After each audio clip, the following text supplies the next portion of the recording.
Maayong hapon sa tanan. Karon, akong ipakita kaninyo unsay angay nga iandam kung naay lino. Una, kay ang cellphone.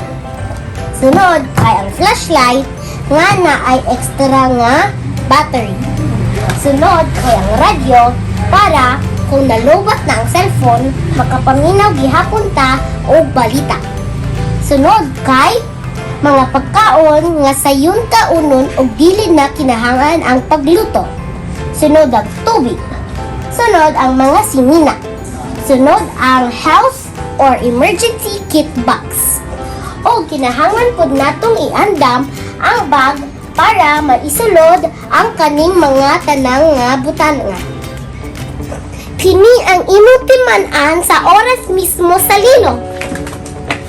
Moadto ka sa ilawom sa imong lamisa ug ayaw pagpanig.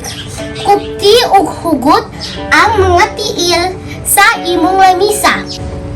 Ug kung kusog na ang linog, mutakop ka pero mugunit gihapon ka ug maayo sa mga tiil sa lamisa.